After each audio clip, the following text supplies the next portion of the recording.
전하, 대피하셔야 합니다. 적의 미사일이 수도를 향해 날아오고 있습니다. 아랍에미리트 왕실 지하 벙커. 사이렌이 울리고 모두가 숨을 삼켰습니다. 칠흑 같은 밤하늘을 가르며 수십 발의 미사일이 수도를 향해 날아오고 있었습니다. 단 한 발만 떨어져도 재앙이 시작될 상황. 그런데 바로 그때 밤하늘을 가르며 푸른 성광들이 솟구쳤습니다. 그리고 믿기 어려운 일이 벌어졌습니다. 수십 발의 미사일이 공중에서 하나씩 산산이 부서지기 시작한 것입니다. 그 방패의 이름은 한국이 만든 방어 시스템이었습니다.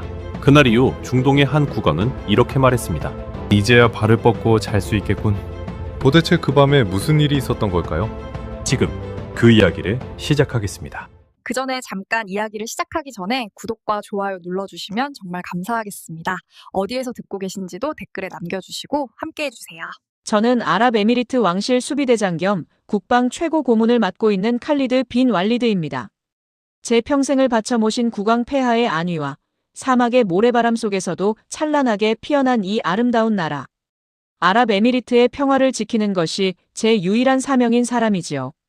30년이라는 긴 세월 동안 군복을 입으며 수많은 위기와 전쟁의 그림자를 마주해왔지만 그날 밤 제 코끝을 스치고 지나갔던 그 서늘하고도 비릿한 공포의 냄새만큼은 지금도 제 뼛속 깊이 각인되어 있습니다.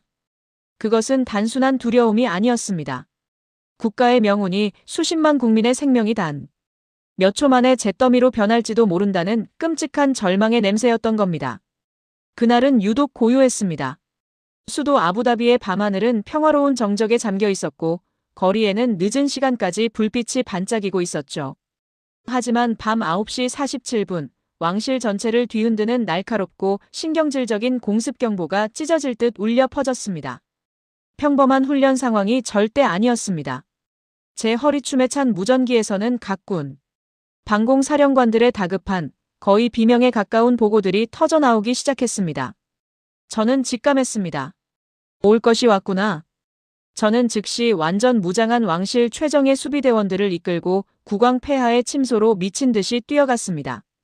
복도를 내달리는 제 군화 발소리가 심장 박동보다 더 크게 들렸던 기억이 납니다.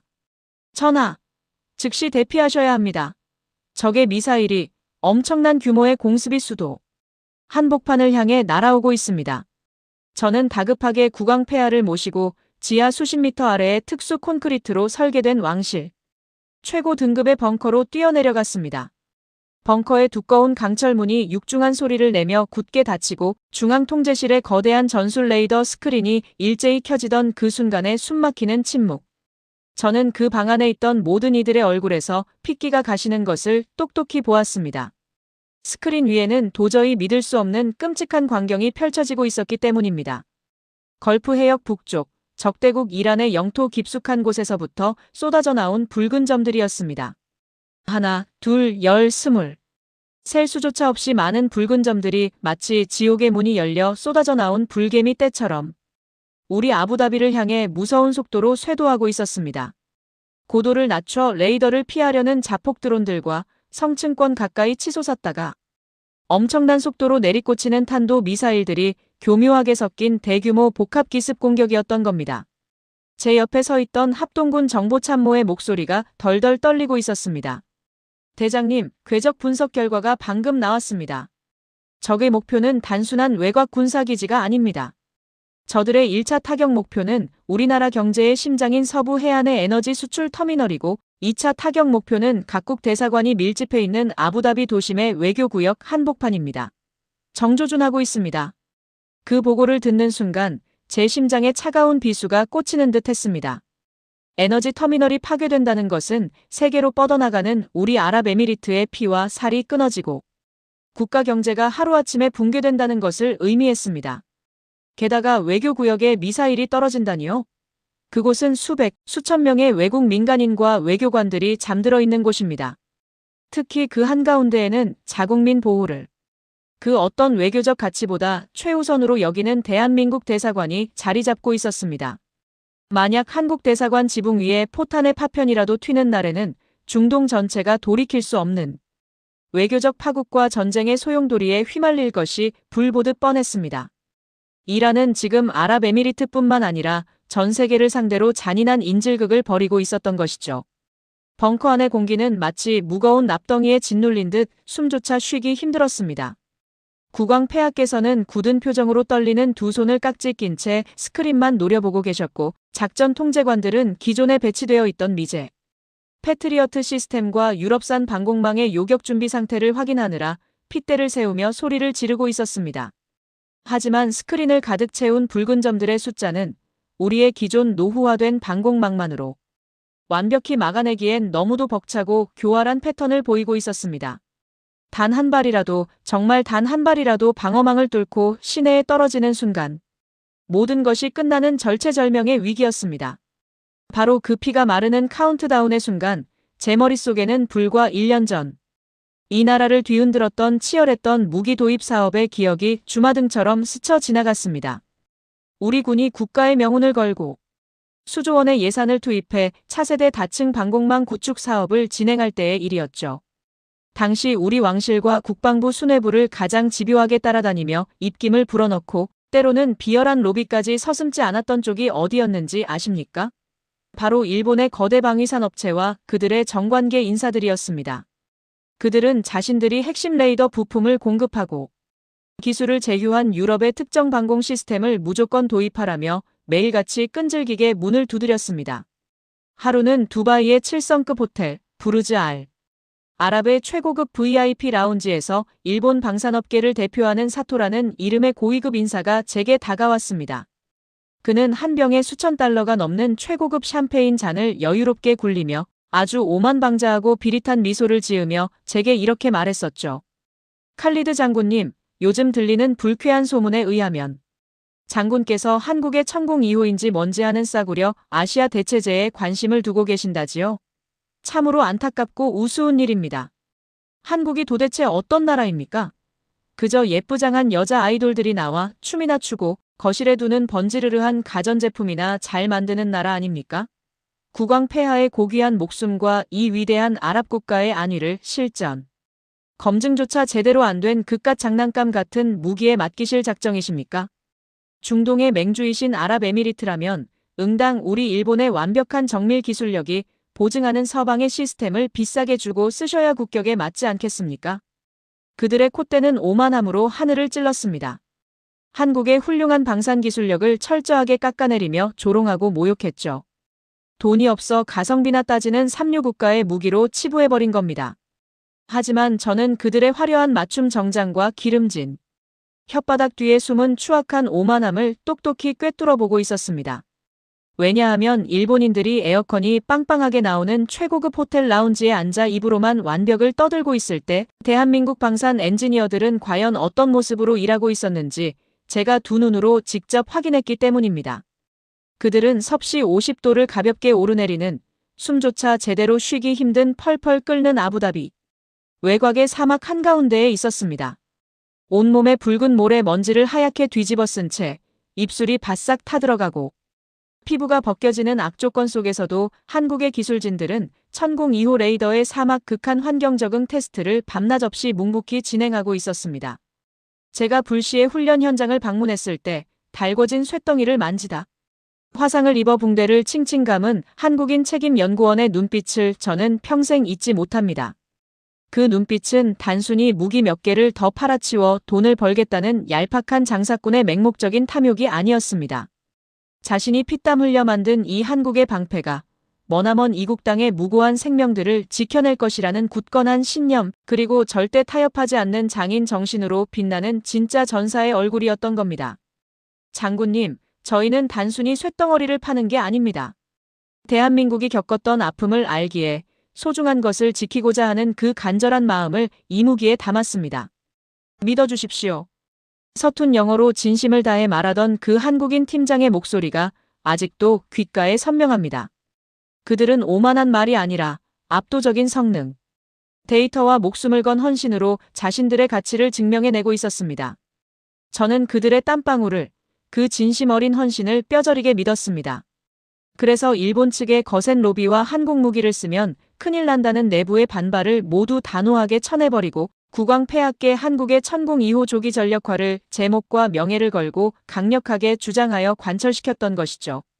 그리고 오늘, 바로 지금 이 순간, 그 치열했던 저의 선택이, 아니 우리 아랍에미리트 수십만 국민의 운명이 바로 이 지하 벙커 안에서 잔인한 시험대에 오른 겁니다. 스크린 속 붉은 점들은 어느새 아부다비 상공의 방공 식별구역을 무자비하게 뚫고 들어오고 있었습니다. 요격 통제선까지 남은 시간은 단 10여 초 남짓. 벙커 안의 모든 사람들의 심장. 뛰는 소리조차 들리지 않을 만큼 끔찍한 정적이 흐르던 피가 거꾸로 솟는 그때였습니다. 갑자기 중앙 스크린의 시스템 알림음이 날카롭게 울리더니 전술 레이더 화면의 색깔이 완전히 뒤바뀌기 시작했습니다. 헤드셋을 끼고 있던 메인 작전. 통제관이 도저히 믿을 수 없다는 듯 자리에서 펄쩍 뛰며 비명을 지르듯 외쳤습니다. 대장님, 전하. 천공 2호 시스템이 독자적으로 위협을 감지하고 전면 자동 추적 및 요격 모드에 돌입했습니다. 기존 방공망이 저 교활한 복합 목표들을 채 분류하기도 전에 한국산 방공 체계가 30개가 넘는 적의 미사일과 드론의 속도, 고도를 동시에 식별하고 최우선 요격 순위를 자체적으로 계산해버렸습니다. 발사관 개방됩니다. 그 말이 채 끝나기가 무섭게 두꺼운 지하. 벙커의 콘크리트 천장을 뚫고 들어올 만큼 거대한 굉음이 아부다비의 밤하늘을 무참히 찢어발겼습니다. 천지를 뒤흔드는 굉음이 연달아 터지며 묵직한 발사음이 울려 퍼졌습니다. 레이더 스크린 위로 파란색 궤적들이 눈부시게 솟구쳐 오르기 시작했습니다. 발사대에서 미사일을 공중으로 튕겨낸 뒤 점화하는 한국 특유의 콜드 론칭 기술이 사막의 밤하늘에 불꽃을 수놓은 겁니다. 천공 2호였습니다. 한국이 우리에게 건네준 그 철통 같은 믿음의 방패가 마침내 거대한 불을 뿜기 시작한 겁니다. 화면 속 파란색 선들은 마치 먹잇감을 노리고 굶주려 있던 살아 움직이는 맹수처럼 적의 붉은 점들을 향해 맹렬하게 꺾이며 돌진했습니다. 그리고 아부다비 상공 수십 킬로미터 위에서 눈을 뜰 수 없을 만큼 거대한 푸른 섬광들이 밤하늘을 대낮처럼 환하게 밝히며 연쇄적으로 폭발하기 시작했습니다. 지축이 흔들리고 벙커의 전등이 파르르 떨렸습니다. 그것은 전술의 기적, 아니 경이로움 그 자체였습니다. 엄청난 속도로 대기권으로 돌입해오는 탄도 미사일도 교묘하게 지형을 타고 저고도를 파고드는 자폭 드론 할 것 없이 천공 2호의 정밀한 위상 배열 레이더망을 벗어나는 것은 단 한 마리도 없었습니다. 파란 점이 붉은 점의 숨통을 끊어내며 교차할 때마다 적의 무기들은 공중에서 산산조각이 나며 한 줌의 시꺼먼재로 변해 모래 위로 흩어졌습니다. 특히 외교구역과 한국대사관을 정조준하여 떨어지던 치명적인 미사일. 두 발 역시 지붕에 닿기 한참 전인 높은 상공에서 천공 2호의 직접 타격에 우주 밖으로 튕겨나가듯 완벽하게 가루가 되어버렸죠. 잠시 후 짙은 화양 연기가 거치고 벙커 안의 대형 전광판에 최종 요격 결과 데이터가 깜빡이며 떴습니다. 요격 성공률 100%. 60여 발의 요격 미사일이 발사되었고 단 한 발의 파편도, 단 한 방울의 무고한 피도 아부다비 도심에 떨어지지 않았습니다. 완벽하고도 압도적이며 숨이 멎을 듯한 위대한 승리였습니다. 한국의 기술력이 만들어낸 그 듬직한 방패가 쏟아지는 죽음의 불소나기로부터 우리 국가의 심장을 완벽하게 감싸 안아 지켜낸 것이었죠. 그 순간 공습이 시작된 이후 내내 핏기가 가신 얼굴로 주먹을 꽉 쥐고 숨을 죽이고 계시던 국왕 폐하께서 털썩 소리를 내며 의자에 깊숙이 몸을 기대셨습니다. 그리고 폐하의 깊게 주름진 두 눈가에서 굵고 뜨거운 눈물방울이 뺨을 타고 쉴 새 없이 흘러내리는 것을 저는 보았습니다. 폐하께서는 떨리는 두 손으로 얼굴을 감싸주시고는 허공을 향해, 아니 머나먼 동방의 진정한 형제국 대한민국을 향해 목이 맨소리로 은조리듯 말씀하셨습니다. 오 신이시여. 칼리드. 자네의 말이, 자네의 고집이 맞았네. 한국이. 그들이 피땀 흘려 만든 이 위대한 방패가 오늘 밤 우리 아랍에미리트를, 내 백성들을 살렸어. 그들은 장사꾼이 아니라 우리의 목숨을 구해준 은인이었네. 이제야 두 다리를 쭉 뻗고 잘 수 있겠군. 작전실 안의 모든 장교들과 참모들이 체면도 잊은 채 환호성을 터뜨리며 서로를 부둥켜 안고 엉엉 울음을 터뜨렸습니다. 저 역시 차오르는 벅찬 감격을 도저히 주체하지 못하고 군복 바지가 구겨지도록 주먹을 꽉 쥐었습니다. 한국 무기는 껍데기뿐이라며 입방아를 찢던 일본의 그 비릿한 비아냥거림 속에서 꿋꿋하게 한국을 선택했던 제 굳건한 믿음이 50도에 펄펄 끓는 사막에서 모래를 삼키며 레이더를 조율하던 한국 엔지니어들의 그 거룩한 땀방울이 결국 이 나라를 구원해낸 것이니까요. 하늘을 완벽하게 지켜낸 이 압도적인 승리의 쾌감은 이루 말할 수 없이 달콤하고 짜릿했습니다. 하지만 우리의 환희와 안도는 그리 오래가지 못했습니다. 붉게 타오르던 밤하늘의 화약 불꽃이 서서히 사그라지고 새벽의 푸르스름한 여명이 밝아올 무렵 정보참모의 창백해진 얼굴이 다시금 굳어진 채 저를 향했습니다. 하늘에서의 대규모 기습이 한국의 방패에 막혀 완벽하게 실패로 돌아가자 독이 바짝 오른 이란 혁명수비대가 모종의 다른 악랄한 계획을 실행에 옮기기 시작했다는 극비 해상 첩보가 들어온 겁니다. 그들의 살기 어린 시선은 이제 하늘이 아니라 세계 원유 수송량의 30%가 지나가는 세계 경제의 목줄이자 우리 아랍에미리트의 피가 흐르는 생명선, 바로 호르무즈 해협의 검고 차가운 바다를 향하고 있었습니다. 하늘의 문은 닫혔지만 진정한 지옥의 문은 이제 막 바다에서 열리려 하고 있었던 겁니다. 천공 2호가 만들어낸 100%의 기적 같은 요격 성공으로 지하 벙커 안을 가득 채웠던 환희와 안도감은 불과 1시간도 채 지나지 않아 산산조각이 나버렸습니다. 아부다비의 끝없는 사막 위로 붉은 여명이 밝아오고 밤새 피가 마르는 긴장감 속에서 꼿꼿하게 자리를 지키시던 국왕 폐하의 굳은 얼굴에도 비로소 안도의 한숨이 스며들던 참이었죠. 작전 통제관들은 서로의 땀 젖은 어깨를 끌어안고 눈물을 훔쳤고 저 역시 떨리는 손으로 꽉 쥐고 있던 무전기를 내려놓으며 대한민국이라는 나라가 우리에게 얼마나 거대하고 든든한 동아줄을 내려주었는지 온몸으로 전율하며 실감하고 있었습니다. 하지만 전쟁이라는 잔혹한 괴물은 우리가 승리의 단맛에 취해 경계를 푸는 그 찰나의 순간을 결코 놓치지 않았습니다.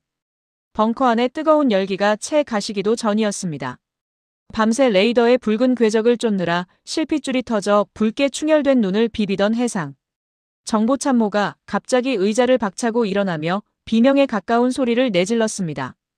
그의 손에 들린 전술 단말기의 화면은 하늘이 아닌 우리가 딛고 있는 이 땅의 가장 취약한 급소, 바로 바다를 가리키고 있었습니다. 대장님, 큰일 났습니다. 이란 혁명수비대가 하늘에서의 기습이 완전히 실패로 돌아가자마자 즉각 2차 단계 작전인 해상 봉쇄 작전으로 전환했습니다. 호르무즈 해협 일대에 적의 비대칭 해상 전력이 새까맣게 몰려들고 있습니다. 그 보고를 듣는 순간 제 혈관 속에 흐르던 피가 얼음장처럼 차갑게 식어버리는 것만 같았습니다. 호르무즈 해협. 여러분, 그곳이 도대체 어떤 곳인지 아십니까? 오만과 이란 사이에 위치한 그 좁고 길쭉한 바닷길은 가장 좁은 곳의 폭이 겨우 50여 킬로미터에 불과한 말 그대로 바다의 병목 중의 병목입니다. 하지만 전 세계에서 생산되는 원유의 무려 30%가 매일같이 이 좁디 좁은 해협을 통과해 세계 각국으로 뻗어나갑니다. 만약 누군가 이 해협의 목줄을 틀어쥐고 피를 말리기라도 한다면 우리 아랍에미리트의 피와 살과 같은 에너지 수출길이 완벽하게 막혀버리는 것은 물론이고 전 세계의 경제가 단숨에 심장마비를 일으키며 붕괴하게 되는 끔찍한 급소 중의 급소인 것이죠. 이란은 정면 승부로는 우리와 한국의 연합 방공망을 뚫을 수 없다는 것을 깨닫자마자 가장 야비하고도 치명적인 방식으로 우리의 숨통을 서서히 조여오기 시작했던 겁니다. 저는 즉시 벙커의 대형 중앙 스크린을 공중 레이더에서 해상 전술 레이더 화면으로 전환하라고 소리쳤습니다. 날카로운 전자음이 울리며 스크린 위로 펼쳐진 걸프 해역의 상황은 그야말로 끔찍한 아수라장 그 자체였습니다. 이란은 거대한 구축함이나 호위함을 정정당당하게 끌고 나오지 않았습니다. 대신 그들은 수백 척에 달하는 정체불명의 소형 고속정대를 바다 한가운데로 미친 듯이 풀어놓았죠. 마치 썩은 고기를 노리고 사방에서 몰려드는 사막의 파리떼나 모기떼처럼 말입니다. 그 고속정들은 정규군의 군복조차 제대로 입지 않은 자들이 몰고 있었습니다. 겉보기에는 평범한 민간 어선이나 소형 레저 보트로 교묘하게 위장한 채 시속 100km가 넘는 엄청난 속도로 바다 위를 이리저리 미끄러지듯 질주하고 있었습니다. 하지만 그 작은 배들의 덮개 아래에는 중화기관총과 대전차, 로켓, 그리고 배를 한 방에 두 동강 낼 수 있는 치명적인 소형 기뢰들이 섬뜩하게 장착되어 있었습니다. 그들은 우리 아랍에미리트의 국기를 달고 있는 거대한 유조선들의 바로 옆까지 아슬아슬하게 접근했다가 총구를 겨누며 위협 기동을 하고는 순식간에 물보라를 일으키며 시야에서 사라지기를 반복했습니다.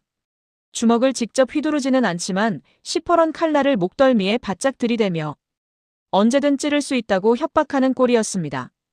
이 악랄한 모기떼 전술 앞에 바다는 순식간에 공포로 마비되어 버렸습니다. 뉴스를 접한 글로벌 해운사들은 즉각 호르무즈 해협 통과를 전면 거부하며 배의 닻을 내려버렸고 해상보험료는 불과 몇 시간 만에 천문학적인 숫자로 폭등해버렸습니다.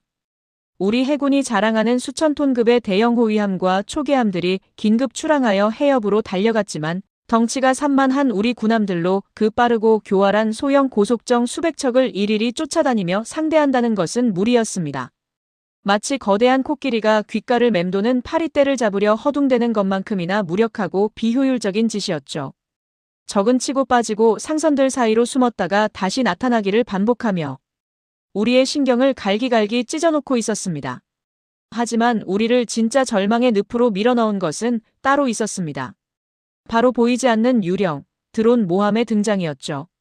정보당국은 이란이 낡은 민간 화물선으로 위장한 배의 갑판 아래에 수십 대의 자폭 드론을 숨겨놓고 바다 위를 떠돌며 이동식 미사일 기지처럼 활용하고 있다는 충격적인 첩보를 입수했습니다. 육지의 기지에서 드론을 날리면 발진 위치가 즉각 탄로나 천공 2호의 반격을 받게 되니 바다 위를 평범하게 떠다니는 수천 척의 상선 무리 속에 늑대를 양으로 위장시켜 숨겨놓은 것이었죠. 이 거대한 유령선이 대체 어디서 언제 갑판을 열고 수십 대의 드론을 또다시 우리 수도를 향해 날려보낼지 모른다는 사실은 벙커 안의 모든 사람들의 피를 말리며 미치게 만들 정도로 끔찍한 공포였습니다. 정찰기. 서방에서 들여온 그 비싼 해상 초계기들을 전부 띄워 레이더망을 최대 출력으로 돌려서 저 위장 상선들을 당장 찾아내란 말이다. 언제나 냉정함을 잃지 않으시던 국왕 폐하께서도 끝내 평정심을 잃으시고 책상을 거칠게 내리치며 절규하듯 명령하셨습니다. 저 역시 과거 일본의 방산 로비스트들이 적극적으로 개입하여 도입했던 한 대에 수천억 원을 호가하는 최신형 해상 초계기와 조기 경보기들을 즉각 호르무즈 상공으로 출격시켰습니다. 도입 당시 일본 측 인사들은 제게 거들먹거리며 이렇게 말했었죠. 칼리드 장군, 이 정찰기에 탑재된 우리 일본제 핵심 레이더 부품과 서방의 시스템만 있으면 바다 한가운데 떠있는 동전 한 잎의 앞뒷면까지 식별해낼 수 있습니다. 이란의 구형 배터리 따위는 켜지는 순간 우리 레이더망에 다 걸려들게 되어 있지요. 저는 그 잘난 완벽한 시스템이 지금 당장 이 지옥 같은 상황을 해결해 주리라 일말의 희망을 품고 초조하게 보고를 기다렸습니다. 그러나 전장에서 마주한 현실은 너무도 참혹하고 뼈아팠습니다. 작전 개시 몇 시간이 지나도록 보고를 올리는 우리 공군. 작전사령관의 목소리는 짙은 절망과 당혹감으로 흠뻑 젖어 있었습니다. 대장님, 찾을 수가 없습니다. 식별이 불가능합니다. 걸프 해역에는 지금 이 순간에도 수만 척의 민간 어선과 거대한 상선들이 복잡하게 뒤엉켜 떠다니고 있습니다. 우리가 가진 서방의 값비싼 레이더들은 탁 트인 대양에서 거대한 정규 군함이나 잠수함을 탐지하는 데는 최적화되어 있지만 저렇게 민간 선박과 똑같은 크기와 재질로 위장한 채 섞여 있는 이란의 소형 고속정들이나 위장 상선을 도저히 골라내지 못하고 있습니다. 놈들의 배는 레이더 전파를 반사하지 않는 플라스틱이나 목재 재질이 섞여 있어서 화면상으로는 파도인지 고기를 잡는 어선인지 아니면 드론을 숨긴 모함인지 전혀 구분이 가질 않습니다. 우리는 지금 완전히 눈을 감고 허공에 칼을 휘두르는 장님이나 다름없습니다.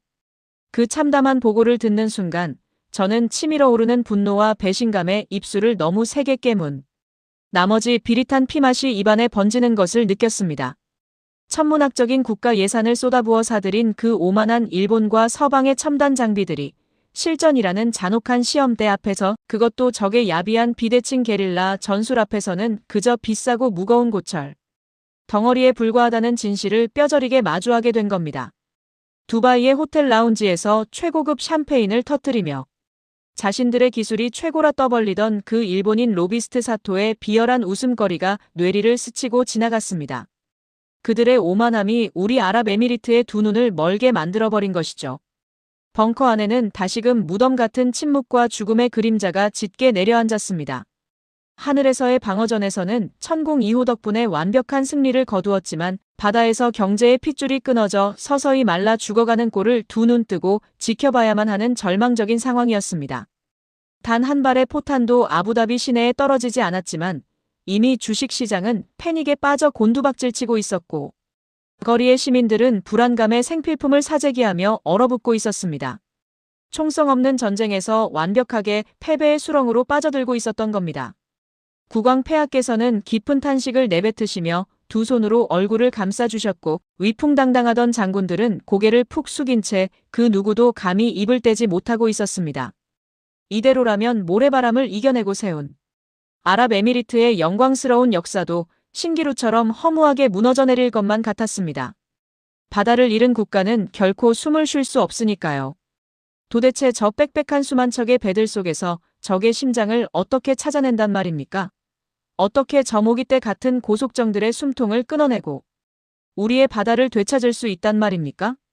절망의 무게가 벙커의 두꺼운 콘크리트 천장을 무자비하게 짓누르고 모두가 체념 섞인 패배의 쓴잔을 들이켜려던 바로 그 찰나의 순간이었습니다. 굳게 닫혀있던 벙커의 육중한 강철 철문이 묵직한 마찰음을 내며 거칠게 열렸습니다.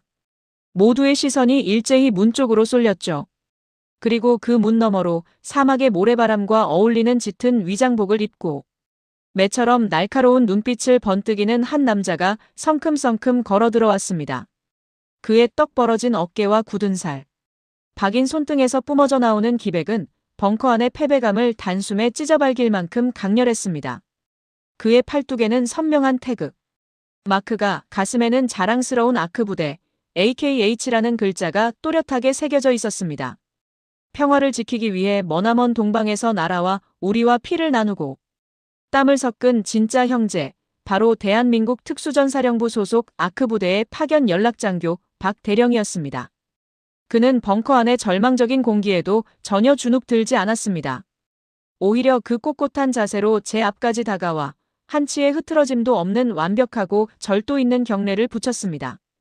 그리고는 아주 차분하지만 확신에 찬 단단한 목소리로 입을 열었죠. 칼리드 대장님.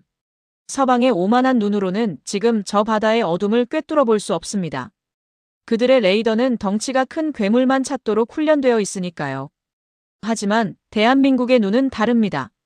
우리는 가장 복잡하고 교활한 적들과 반세기가 넘도록 마주하며 생존해 온 실전으로 단련된 나라입니다. 저는 멍한 눈으로 박대령을 바라보았습니다. 그의 거친 손에는 검은색의 작은 특수보안 저장 장치가 하나 쥐어져 있었습니다. 그가 단호한 목소리로 말을 이었습니다. 방금 전 대한민국이 독자적인 기술로 쏘아올린 다목적 실용 위성과 초정밀 전자광학 정찰 위성 네트워크가 호르무즈 해협 일대의 모든 해상 데이터를 스캔하는 작업을 끝마쳤습니다. 단순한 형태만 보는 레이더가 아닙니다. 놈들이 아무리 나무판자로 배를 가리고 어망을 덮어 씌워 민간 어선으로 위장하더라도 배 안에서 뿜어져 나오는 비정상적인 열화상 데이터와 놈들이 주고받는 미세한 군용 암호와 통신 전파의 징후까지 모조리 잡아냈습니다. 우리는 지금 저 수만 척의 민간 선박들 사이에서 이란의 무장, 고속정들과 드론이 숨겨진 위장 모함들의 정확한 좌표를 100% 완벽하게 특정해냈습니다. 놈들은 지금 우리의 위성망 안에서 발가벗겨진 채 도간에 든 쥐처럼 떨고 있습니다. 순간 멈췄던 제 심장이 다시금 미친 듯이 요동치기 시작했습니다. 눈을 잃어버렸다고, 이대로 앉아서 당할 수밖에 없다고 탄식하던 우리에게 한국이 우주공간에서 내려다보는 전지전능한 신의 눈을 빌려준 것입니다. 그 잘난 일본과 서방의 기술력도 해내지 못한 쾌거를 대한민국이 우주에서 해낸 겁니다. 벙커 안의 모든 참모들이 믿을 수 없다는 듯 탄성을 내뱉었고 국왕 폐하의 두 눈동자에도 다시금 거대한 희망의 불꽃이 타오르기 시작했습니다. 박 대령은 제게 다가와 보안 저장 장치를 전술 콘솔에 직접 연결했습니다. 그리고 대장님. 박 대령의 입가에 서늘하고도 듬직한 미소가 번졌습니다. 그 미소는 적에게는 사신과도 같고 우리에게는 구원자와도 같은 표정이었죠. 군인은 좌표만 찾아내고 끝내지 않습니다. 그것은 진정한 형제의 도리가 아니지요. 우리 기술진이 이곳 사막에서 피땀 흘려 전력화시켜 놓은 대한민국 해안방어요. 유도무기, 비공 시스템이 이미 해안가 진지에 전진 배치되어 출격 명령만을 기다리고 있습니다. 비공은 한 번에 수십 발의 유도 로켓을 쏘아 올려 저런 모기떼 같은 적의 고속정들의 열을 추적해 한 척씩 정확하게 지옥으로 보내버리는데 특화된 악마 같은 무기입니다. 우리 아크 부대의 최정예 해상 척후조 특수요원들 역시 어둠을 틈타 놈들의 드론 모함, 심장부에 침투할 모든 장비 세팅을 마쳤습니다. 박 대령은 국왕 폐하와 저를 번갈아 바라보며 마치 천둥이 치는 듯한 묵직한 한마디를 내뱉었습니다.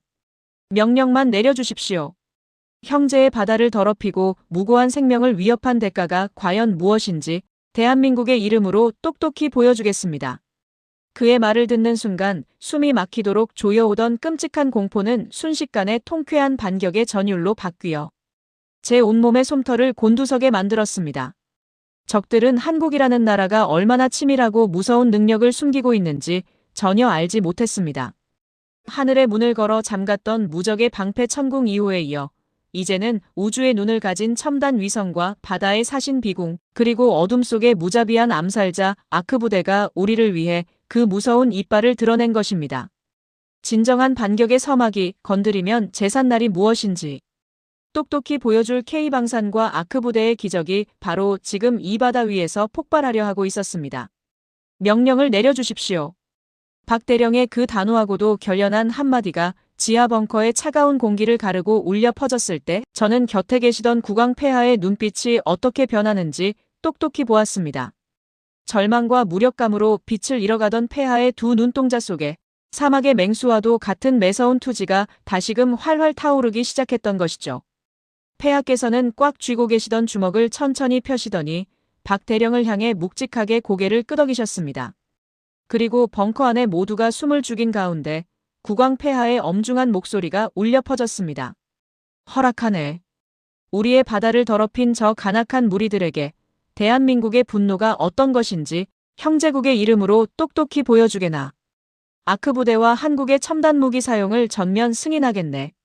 그 말이 떨어지기가 무섭게 박 대령의 손가락이 전술 콘솔의 통신 버튼을 힘차게 눌렀습니다. 그의 입에서 흘러나온 명령은 아주 짧고 간결했습니다. 해안방어 진지, 타격 개시, 척구조, 작전 돌입. 단 두 마디였지만 그 속에 담긴 파괴력은 곧이어 걸프. 해역 전체를 뒤흔들어 놓을 만큼 무시무시한 것이었습니다. 명령이 하달된 직후 중앙 스크린의 화면이 우리 아랍에미리트의 서부 해안선 쪽으로 빠르게 전환되었습니다. 그곳에는 칠흑 같은 어둠 속에 납작하게 엎드린 채 적들이 꿈에도 상상하지 못했던 대한민국의 비밀병기가 거대한 숨을 고르고 있었습니다. 바로 해안방어용 유도무기 비공 시스템이었죠. 여러분, 이 비공이 어떻게 탄생한 무기인지 아십니까? 대한민국은 지난 수십 년 동안 북한이 수백 척의 공기부양정과 고속정을 앞세워 언제 기습해 올지 모른다는 극도의 긴장감 속에서 살아온 나라입니다.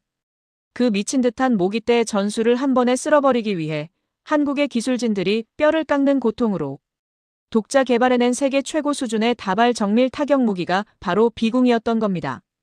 적의 고속정이 뿜어내는 미세한 열을 자체적으로 끝까지 추적해 박살 내버리는 그야말로 발사 후 망각 방식의 악마 같은 사신이었죠.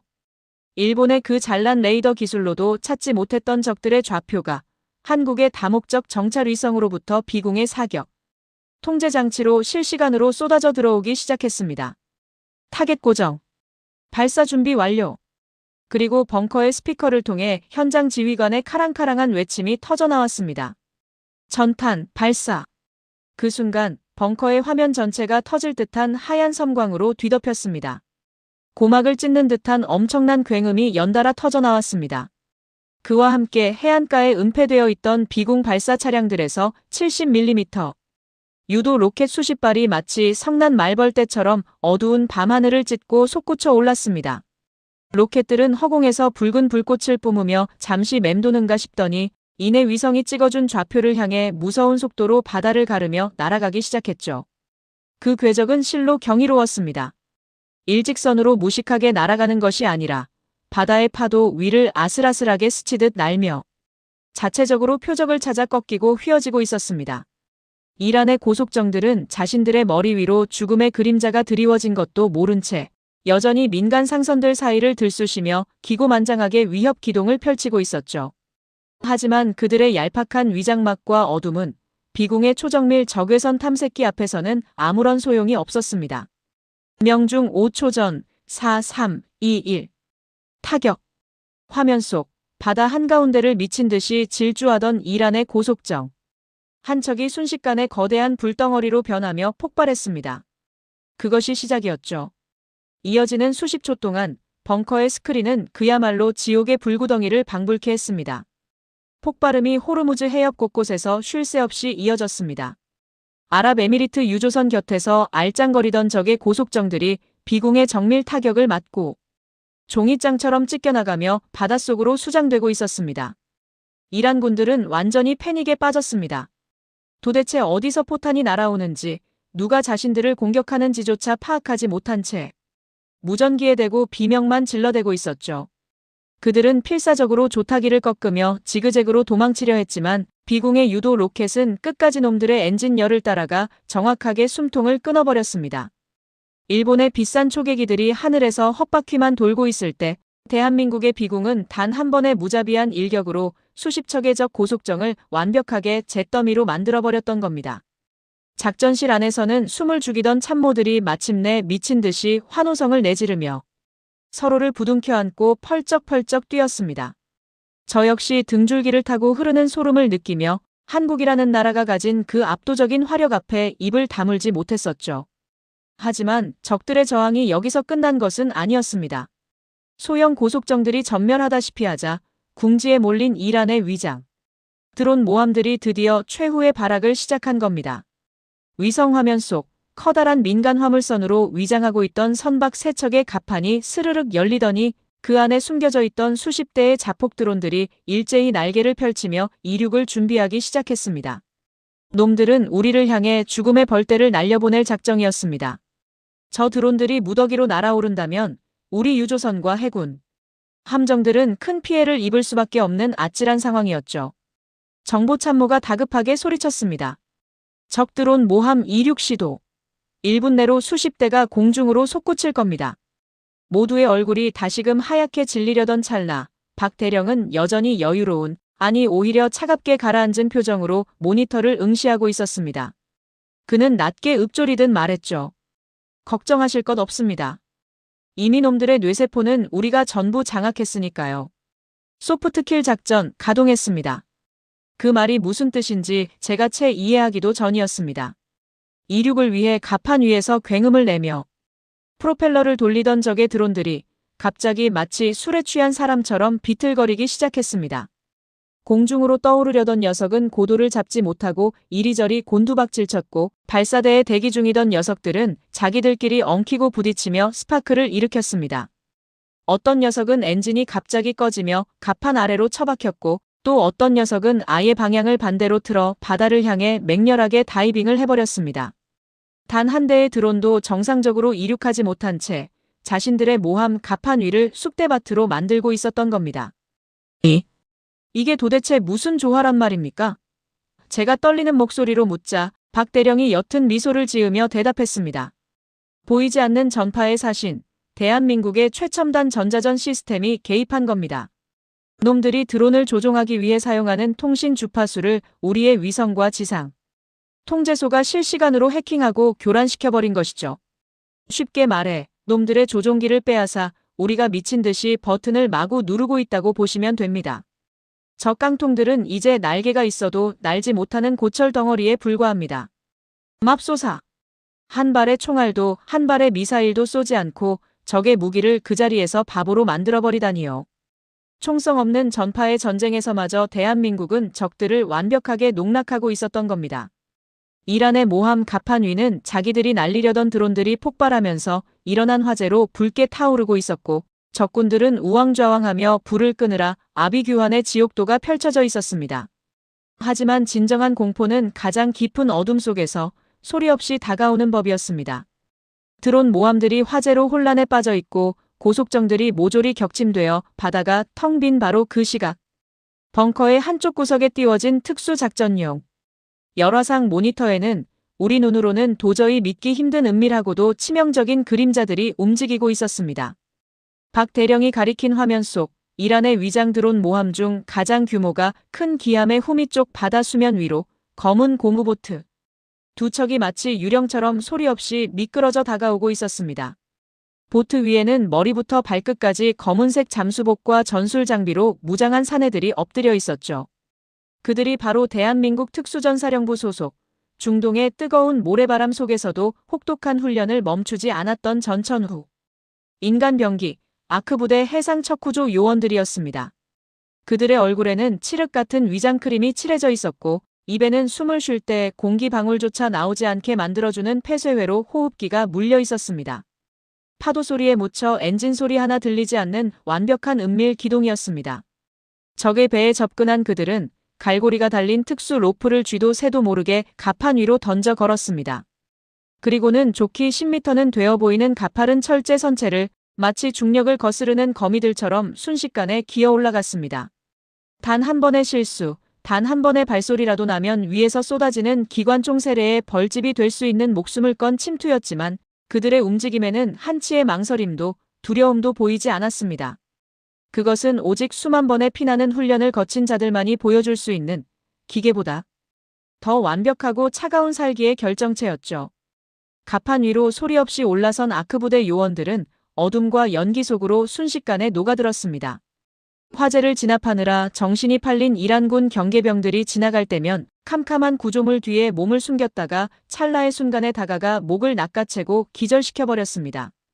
단 한 발의 총성도 울리지 않았습니다. 피를 흘릴 필요조차 없다는 듯 그들은 마치 그림자처럼 배 안을 휘젓고 다녔습니다. 타겟 알파, 통신실 확보 완료. 타겟 브라보, 주 기관실 접근 중. 박 대령의 무전기를 통해 들려오는 요원들의 보고는 너무나도 평온해서 마치 훈련장에서 교신을 하는 것 같은 착각마저 들게 했습니다.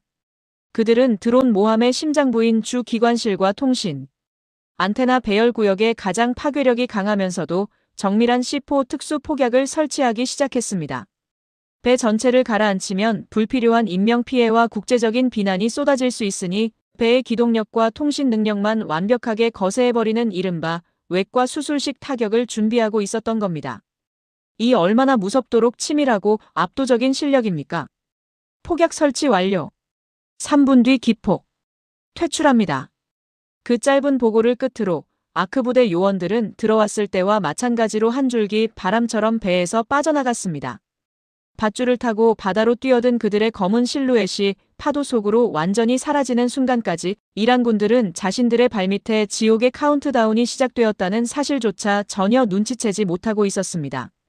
그저 드론 폭발로 인한 화재에만 정신이 팔려 고래고래 소리만 지르고 있었을 뿐이죠. 그리고 정확히 3분 뒤 벙커의 화면을 통해서도 그 진동이 느껴질 만큼 묵직하고 둔탁한 폭발음이 바다 밑바닥을 울렸습니다.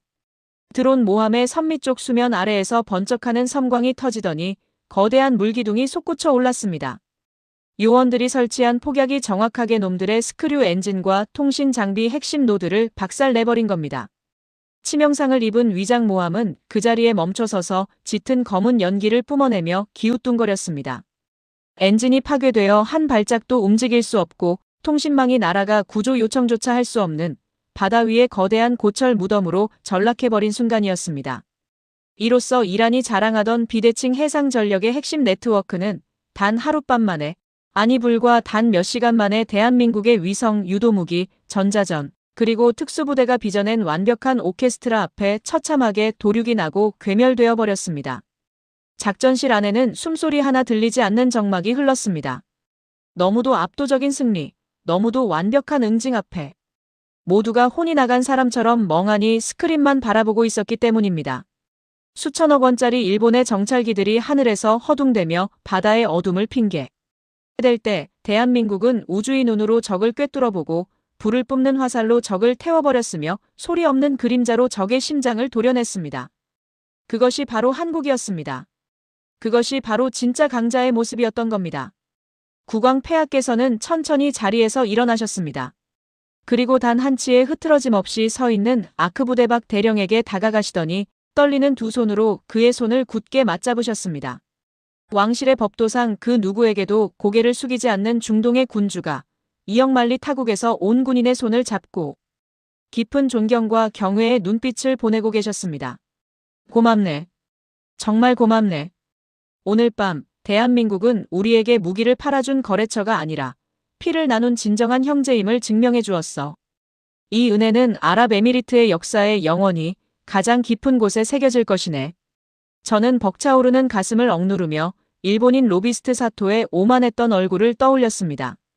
한국 무기는 장난감이라며 비아냥거리던 그자들의 코를 완벽하게 납작하게 짓밟아버린 뒤 통쾌함.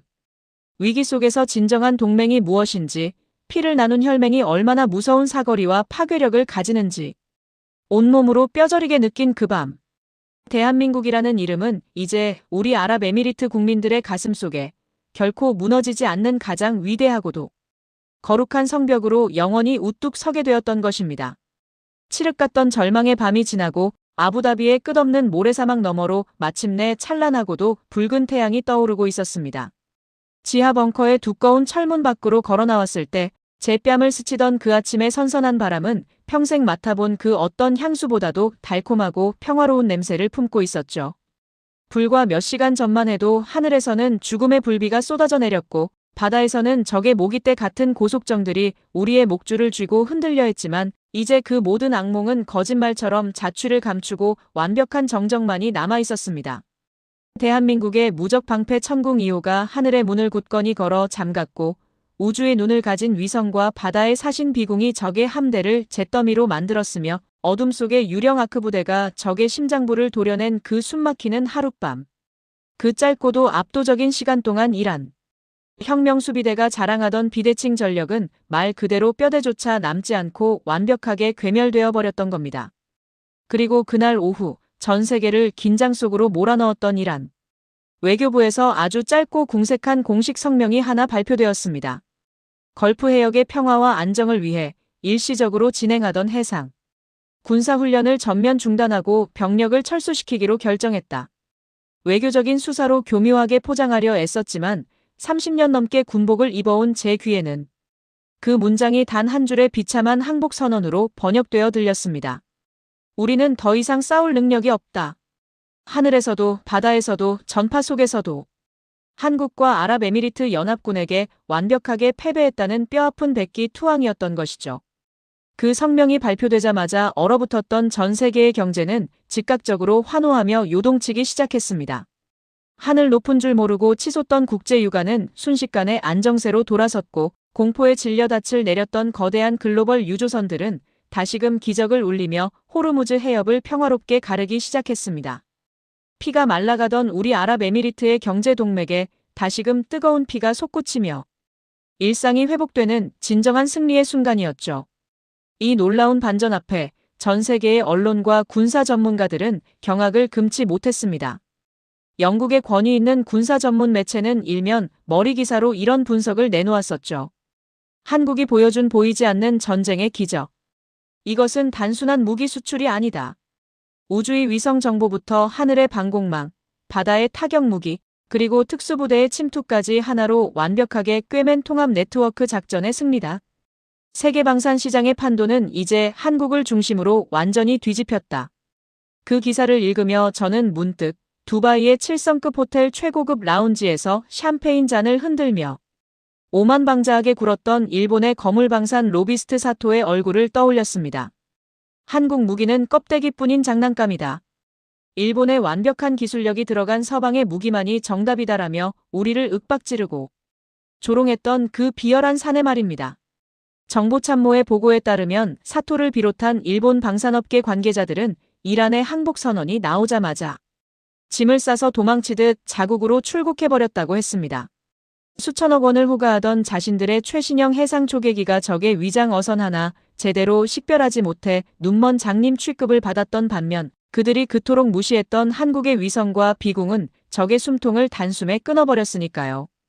입으로만 완벽을 떠들던 오만한 자들이 말없이 실력과 피땀으로 증명해낸 진짜 강자 앞에서 비참하게 꼬리를 말고 굴복해버린 참으로 통쾌하고도 사이다 같은 순간이 아닐 수 없었습니다.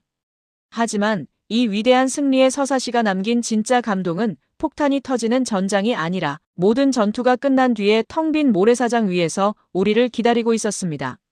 상황이 완전히 종료되고 며칠이 지난 어느 날 아침이었습니다.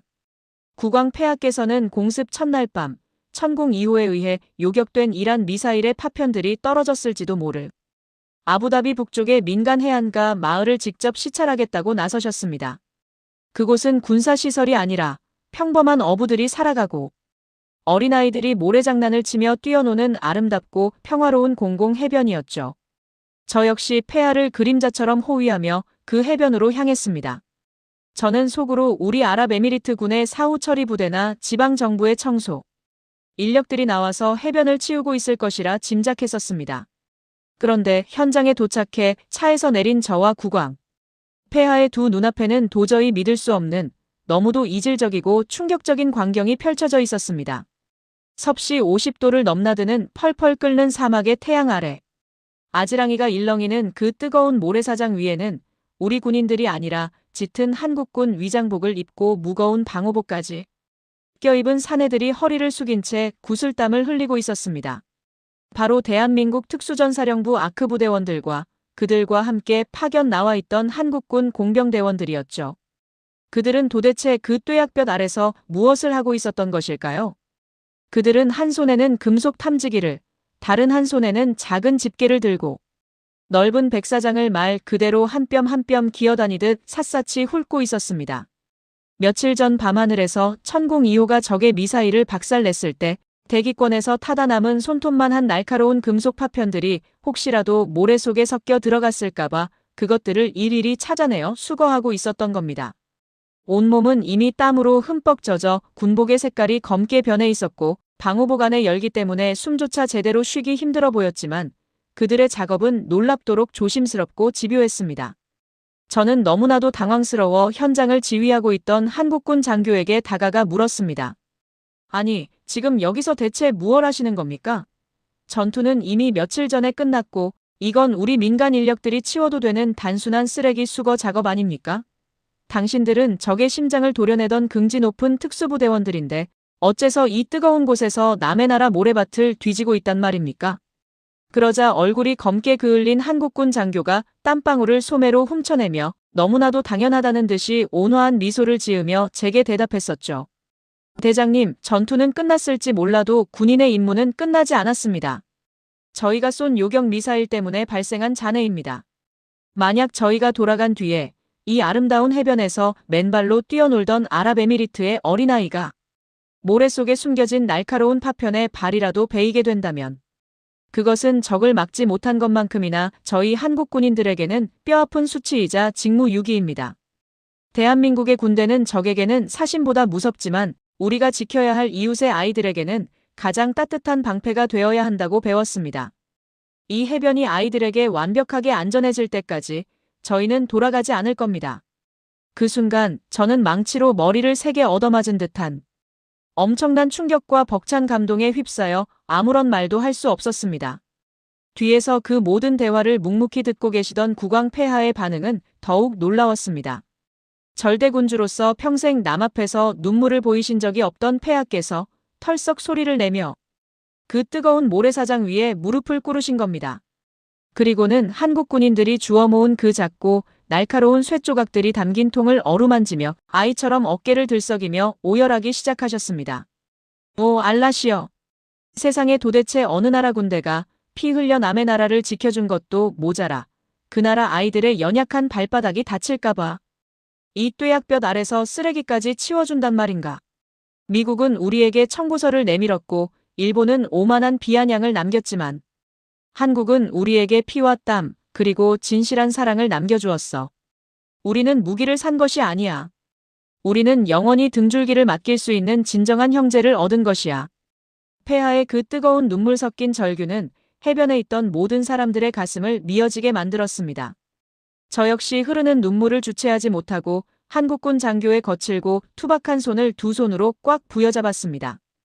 어둠 속에서는 목숨을 걸고 적의 군함을 폭파시키는 차가운 살인 병기였지만 낮에는 땀을 뻘뻘 흘리며 아이들을 위해 모래밭의 파편을 줍는 한없이 따뜻한 수호자들.